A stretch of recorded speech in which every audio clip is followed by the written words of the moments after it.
आज से कुछ सदी पहले की बात करें, तब हमें अपनी बात दूसरी जगह पहुंचाने के लिए कबूतर के पैरों में चिट्ठी लिखकर या फिर किसी संदेश वाहक के जरिए संदेश भेजना पड़ता था, जिसमें बहुत ज्यादा समय बर्बाद होता था और ये बहुत ही मुश्किल भी हुआ करता था। फिर इसके बाद जैसे जैसे जमाना आगे बढ़ा तो ये काम डाकिया द्वारा किया जाने लगा, लेकिन फिर भी हमारा संदेश जाने में काफी वक्त लगा करता था।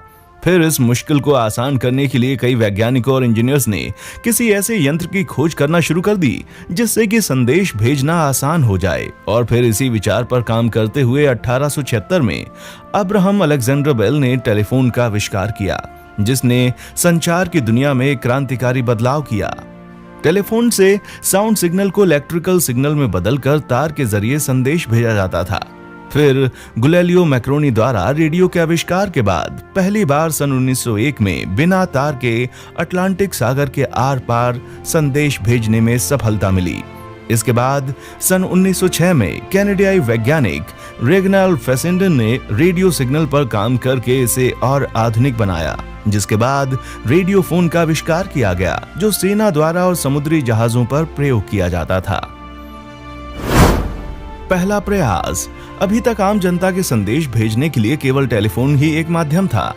फिर पहली बार 1947 में AT&T बेल लैबोरेटरीज के इंजीनियर्स द्वारा वायरलेस फोन बेस स्टेशंस के लिए बनाया गया था, जो कि बहुत कामयाब नहीं हो सका। फिर 1960 के दशक के दौरान बेल लैबोरेटरीज ने इसे आगे विकसित करने की सोची। उन्होंने इसे रेडियो से प्रेरणा लेकर बनाने का विचार किया और फिर एक इंजीनियर जॉर्ज स्वीगर्ट ने एक कामयाब वायरलेस फोन का आविष्कार कर दिया, जिसके लिए जॉर्ज को 10 जून 1969 में पहले वायरलेस फोन का अमेरिका में पेटेंट नंबर 3449750 जारी किया गया। जॉर्ज पहले अमेरिका की फौज में रेडियो डिपार्टमेंट में काम करते थे, इसलिए उन्हें रेडियो वेव का अच्छा अनुभव था, लेकिन उनके इस वायरलेस फोन में बहुत सी कमियां थीं, जिसकी वजह से उनका ये फोन व्यापार के हिसाब से बेकार साबित हुआ।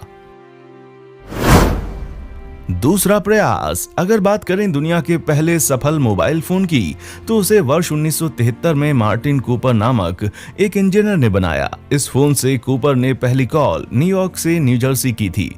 आपको बता दें, कूपर को ही आधिकारिक तौर पर मोबाइल का जन्मदाता माना जाता है।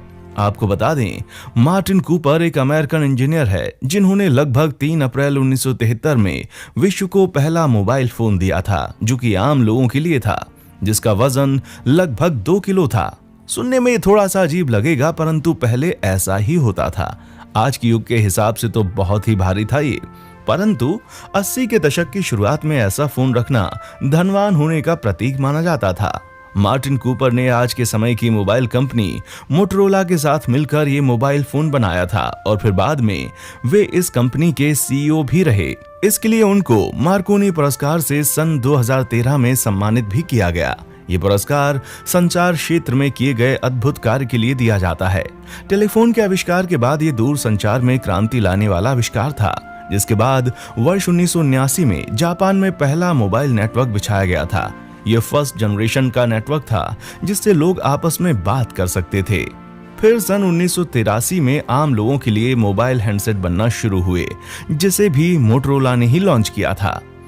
पहला हैंडसेट का नाम मोटरोला डायनाटेक 8000X था। यह मोबाइल वजन में 2 किलोग्राम भारी और लंबाई में तकरीबन 1 फीट का था। इस मोबाइल की बैटरी को चार्ज करने में 10 घंटे का समय लगता था और मोबाइल को एक बार चार्ज करके करीब 30 मिनट तक बात की जा सकती थी। उस वक्त मार्केट में इस मोबाइल की कीमत 3 लाख रुपए की करीब थी।